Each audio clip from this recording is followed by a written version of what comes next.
Alhamdulillah, Rabbil Alamin, as-salatu was-salam ala ashrafil mursalin.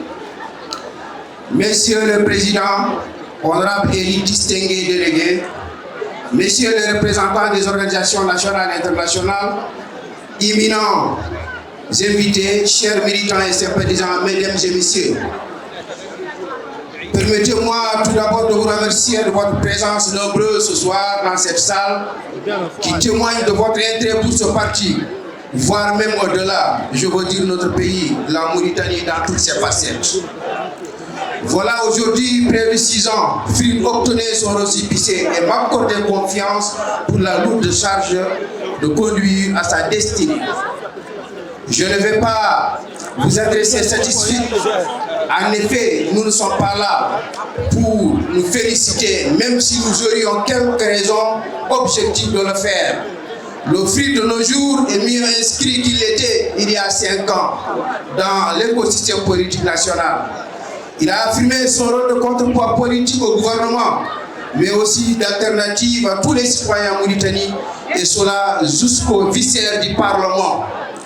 Du fou de la jeunesse à la sagesse, en passant par l'expérience et le professionnalisme, nos interventions en attestent la preuve.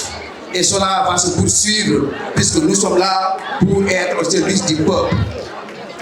Messieurs les présidents, distingués délégués, chers invités, mesdames et messieurs, à l'heure, c'est fixer des orientations, le but c'est fixer des orientations et stratégies et à voter des horizons qui le restructurent et le mettent en face à des nouvelles responsabilités d'acteurs essentiels de la démocratie et de l'unité nationale. Notre ligne politique permet aujourd'hui de faire évoluer le débat politique en faisant entendre la voix des opprimés, mais également celle de l'ensemble de nos concitoyens. En effet, le parti, et comme vous le constatez, est plus que solide sur ses bases et par conséquent, il peut envisager sereinement son avenir dans l'action et pas seulement dans l'intention, d'où la tenue de cette première convention politique hier à l'hôtel Wissal en perspective d'adopter un certain nombre de résolutions. Des résolutions qui ont été unanimement approuvées par les différents congressistes venus de tous les coins de la Mauritanie. Et la plus importante fut la décision prise pour entériner l'investiture de son candidat à l'élection présidentielle 2024. Notre objectif aujourd'hui est d'aller au-delà du constat encourageant que j'évoquais à l'instant. Il y a en effet ce dont nous pouvons être fiers, mais je voudrais insister devant vous sur ce dont nous pouvons défendre, sur ce dont nous devons sans doute améliorer et sur ce que nous devons inventer. Les échéances qui vont se dérouler dans notre pays dans quelques mois à venir seront d'ailleurs un moment privilégié, je le pense bien. C'est ce que nous devrons défendre au-delà de notre institution, c'est le principe et l'existence même d'une véritable démocratie. Il y a eu ensuite dans mon esprit ce que nous devons améliorer et développer dans notre chère Mauritanie, eh bien c'est la diversité dans l'unité.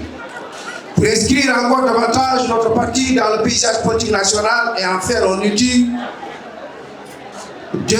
démocratique où s'évolue l'efficience d'une politique faite autrement.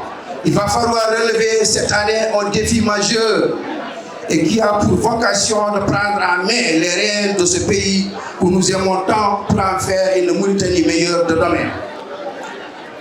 En partie porte-parole des Mauritaniens et des Mauritaniennes, comme vous ne pouvez sans nul le confirmer, dans la vie de chaque parti politique et même dans la vie tout court, il est important de faire une pause et de faire une rétrospective pour constater ce que l'on a fait jusqu'à présent, car cela permet de mettre les choses en perspective. C'est ainsi que le Front républicain pour l'unité de la démocratie, dans son court cheminement politique, après l'obtention du récépissé le 4 juin 2018, a commencé douloureusement son implantation dans les différents démocrates de notre sort envie de se faire connaître. Il parvient à implanter 6 départements avant d'engager des concertations en perspective, de constituer une alternative à l'opposition avec les récalcitrants à la veille du dialogue de septembre 2021.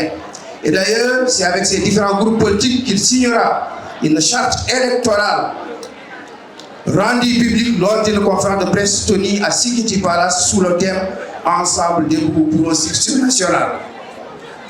qui donnera naissance à une coalition dénommée Coalition Espoir Mauritanie le 21 décembre 2023 à l'ancienne maison des jeunes. Laquelle coalition participera aux scrutins municipaux législatifs régional du 13 mai 2023 avec un résultat qui surprit président. Car le FRID sort avec 7 députés requis pour constituer un groupe parlementaire avec plus d'une trentaine de conseillers municipaux auxquels s'ajoutent des conseillers régionaux. Le tout est couronné par un classement du deuxième parti d'opposition avec le poste de secrétaire général à l'Institut de l'opposition démocratique.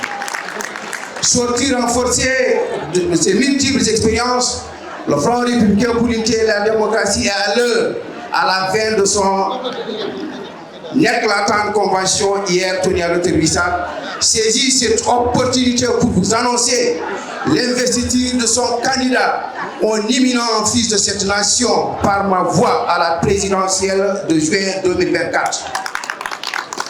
Une candidature du peuple sans vouloir m'étaler sur la richesse, sur la riche carrière de ce brillant avocat. Je voudrais juste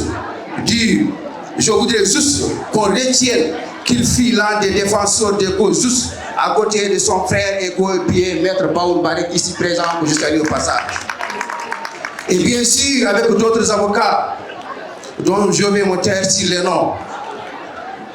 Je citerai comme exemple le cas de l'expropriation des terres de Ngaoulé et le cas des victimes des droits de l'homme et des bavures policières, pour ne citer que cela. Merci, maître, une fois encore. C'est alors pour nous l'unique et la véritable candidature de l'espoir que le FRID vous propose aujourd'hui.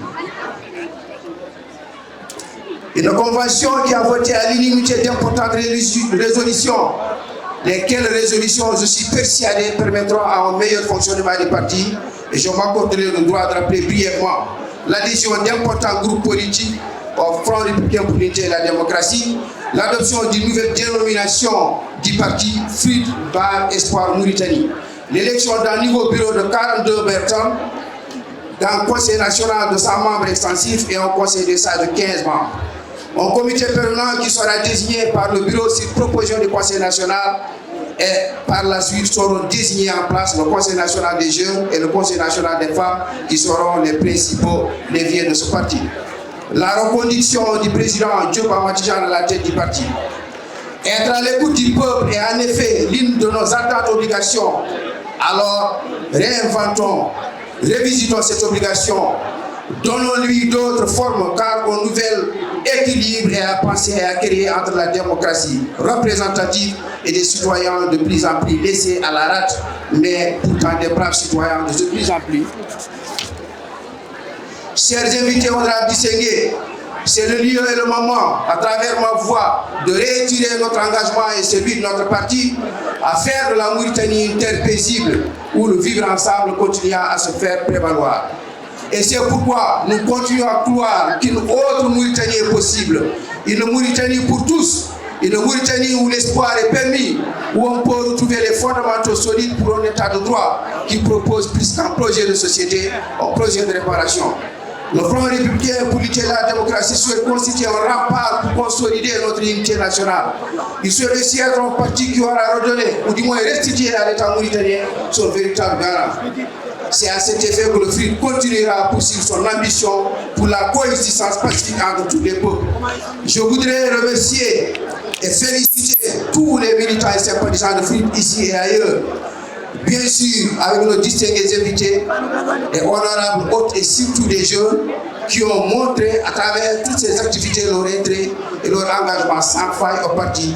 Mais j'ai une pensée particulière pour ces braves femmes qui n'ont ménagé aucun effort pour la réussite de cet événement qui marquera la politique de notre chère Mauritanie. Et c'est sur cette convention et sur cette conviction que je souhaite annoncer aujourd'hui et maintenant, de manière officielle et avec toute la solennité requise, la candidature à l'élection présidentielle de notre frère, de notre ami, Maître Eid Mohamed Barek, à qui je demande de venir se joindre à moi ici sur le podium. Je vous demande vos acclamations, je vous demande d'acclamer notre candidat aux élections présidentielles. Je vous demande de vous lever et d'acclamer le candidat Monsieur le ville, venez ici, vous trouvez ici.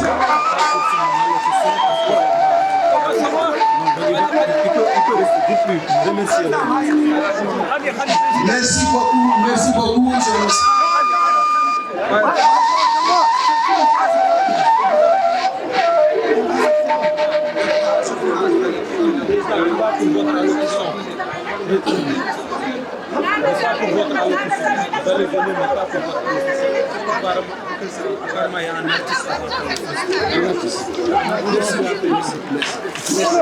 Je vous demande d'applaudir Maître Yves, notre candidat à l'élection présidentielle, le candidat des peuples, le candidat du peuple, le candidat de tous les Mauritaniens qui sera, Inch'Allah, notre président à l'élection présidentielle. Merci.